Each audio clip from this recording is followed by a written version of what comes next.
안녕하세요, 책그림입니다. 어느덧 아침 저녁으로 선선한 바람이 불고 있죠. 오늘도 행복한 하루 보내고 계신가요?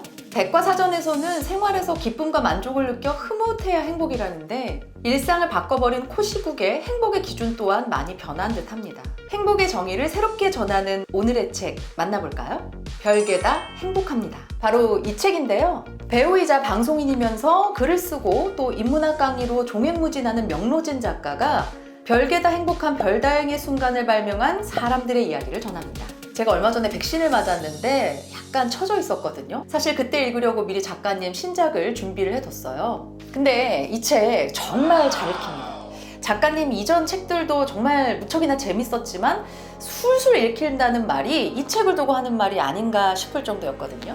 저자는 어떤 행복을 만나고 어떤 생각을 했을지 한번 들여다볼까요? 총 40여 편의 글이 수록돼 있고 3-4장 정도 되는 짧은 글에는 유명인을 포함해 다양한 인물들이 등장합니다. 유재석은 행복할까? 이 글에서 저자는 긍정적인 의미에서 유재석은 행포자, 즉 행복을 포기한 사람이라고 부릅니다. 저자는 재석 씨와의 만남을 통해 재석 씨가 목표를 정하고 어디까지 가야 한다는 거에 스트레스를 받는 스타일이라서 목표도 꿈도 계획도 없이 살지만 방송의 최적인 컨디션을 유지하며 일이 주어지면 확실하게 한다고 말합니다. 저자의 눈엔 돈이 많고 유명하니 당연히 행복한 게 아니라 계획이 없어서 행복한 거라는데요. 꿈조차 버려낸 비움이 그를 성공으로 이끈 것이 아니겠냐며 현재 자신에게 충실했기 때문에 행복과 더불어 영예가 덤으로 주어진 게 아니겠냐고 이야기합니다. 굶어보면 안다. 밥이 하늘인 걸. 목마름에 지쳐보면 안다. 물이 생명인 걸. 코 막히면 안다. 숨 쉬는 것만도 행복인 걸. 일이 없어 놀아보면 안다. 일터가 낙원인 걸. 아파보면 안다. 건강이 엄청 큰 재산인 걸. 인간시장으로 유명한 밀리언셀러 작가 김홍신 선생님께서 어느 유튜브에서 한 말씀이라고 해요.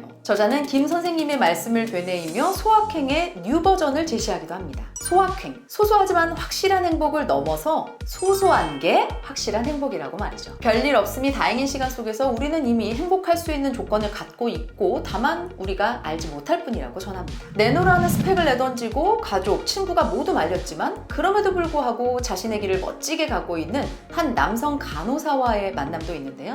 타인의 행복을 배신해야 하기 때문에 나만의 길을 간다는 건 어렵다고 말합니다. 그러나 내가 행복하지 않고 남을 행복하게 해줄 수는 없다면서 나의 행복이 우선이고 다른 이들에게 피해를 주는 게 아니라면 그게 이기적인 행복이라 불려도 좋다고 이야기합니다. 책 속의 사연들을 읽다 보면 행복은 생각보다 일상과 아주 밀접하게 닿아 있음을 알게 되는데요. 누군가는 더 좋은 조건에서도 행복을 느끼지 못하는 반면에 누군가는 주어진 상황에서 최선의 행복을 누리니까 말이죠. 책의 말미에 보통의 77인이 말하는 행복한 순간이 담겨 있는데 각기 다른 사람들인데도 정말 신기하리만치 그 순간이 참 닮아 있습니다. 누구나 한 번쯤은 느껴봤을 일상의 소박한 순간들 말이죠. 저자가 이야기하는 자신의 행복에 관한 내용은 낭독으로 대신할까 합니다. 나는 이런 생각이 든다. 사랑을 하지 않는 사람이 사랑에 대한 시를 쓰고 불행한 사람이 행복에 대한 글을 쓴다고. 나 역시 행복이란 무엇인가라는 글을 쓰는 지금 인생에서 가장 행복하지 않은 한때를 지나고 있다. 그런데 그토록 찾아 헤매는 행복의 조건이 이미 내 안에 있다면 신께서 행복할 모든 조건을 주셨는데 나만 모르고 있는 것이라면 행복은 누가 주는 것이 아닌 듯하다. 행복할 조건은 충분하다. 이미 주어져 있는데 찾지 못하고 있을 뿐이다. 나는 오늘부터 행복하기로 했다.